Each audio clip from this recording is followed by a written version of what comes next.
Last year, Lauren and Matthew Phelps got married following their family's wishes, and their journey to build a life together had just begun.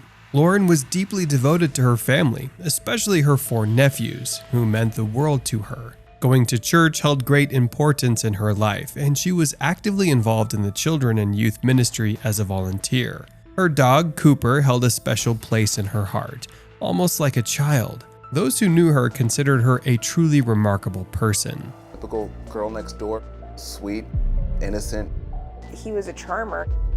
It seemed that Lauren was a Sunday school teacher, and her husband Matthew was on the path to becoming a pastor. They appeared to be the perfect Christian couple. But it all came to an end one early morning when Phelps made a distressing call to 911 and shared a shocking revelation with the dispatcher. He said, "I believe I killed my wife. I had a dream, and when I turned on the lights, I found her lifeless body on the floor. He was covered in blood and saw a bloody knife on the bed, leading him to believe he was responsible for her death." I turned around and I said, "Did Matt kill her?" And they asked me, "Why would you ask that?" I said, "I don't know, I just know. I just know." They told us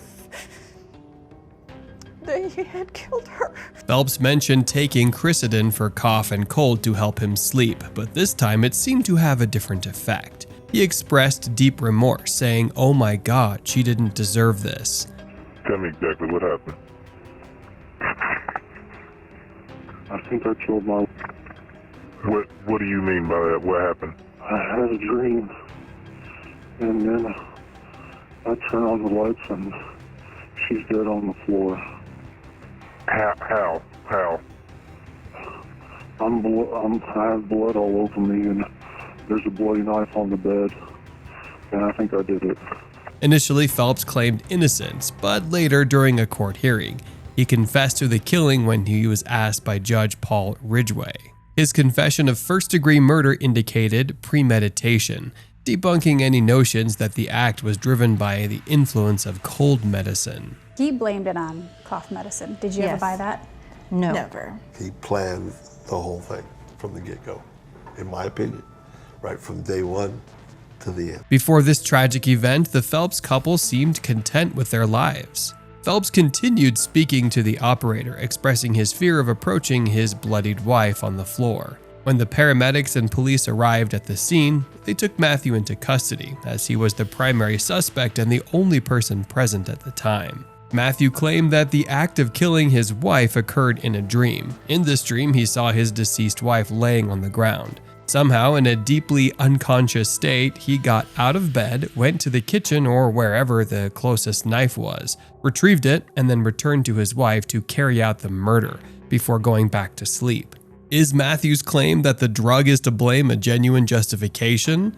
Or did something even more sinister happen on the night of September 4th? Only time will tell. Prior to this tragic event, Matthew and Lauren Phelps seemed to have an ideal life. They were both active in the church and building their marriage together. The prosecution presented test results in court on Friday, indicating that Phelps would spend the rest of his life in prison. His attorney, Elliot Abrams, mentioned that Matthew is pleading to receive a life sentence to avoid the possibility of the death penalty. As part of the plea agreement, Phelps won't be eligible for parole. The lives of Matthew and Lauren took a tragic turn, leading to the devastating loss of a life and the unraveling of their seemingly content existence. In the courtroom, he stood up and he faced you and he apologized. "I am sorry that I took away Lauren's life." Will you ever be able to forgive him? No, never.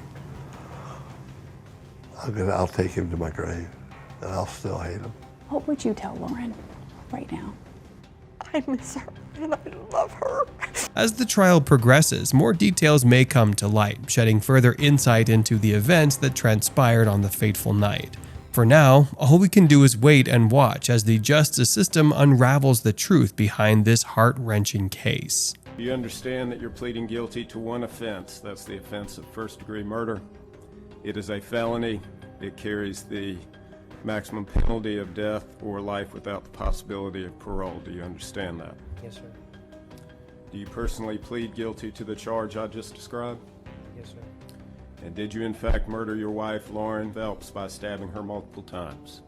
Yes, sir. It says you're going to plead guilty to the offense I just described. You'll be sentenced to life without the possibility of parole in the custody of North Carolina Division of Adult Correction. During the court proceedings on Friday, Phelps expressed remorse and attributed his misdeeds to drinking, drugs, and carelessness. He stated, "This was a senseless, mindless act, and I regret every step that led me in that direction. I feel like a monster, one of the wretched, a part of the darkness we don't speak of." Phelps acknowledged that he was consumed by darkness, unable to see the destructive path he was on, or hear his own cries for help. He admitted, "I think I did it." I feel like a monster, one of the wretched, a part of the darkness we don't speak of.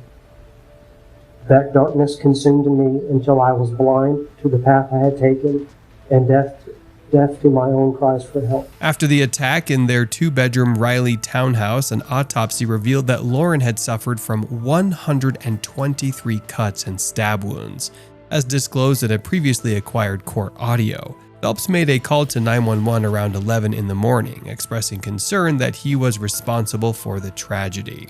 Records suggest that Lauren was planning to end the relationship despite being married for less than a year. My phone rang and I picked it up and it was my younger sister, Brianna, and she said, "Beth, it's so bad.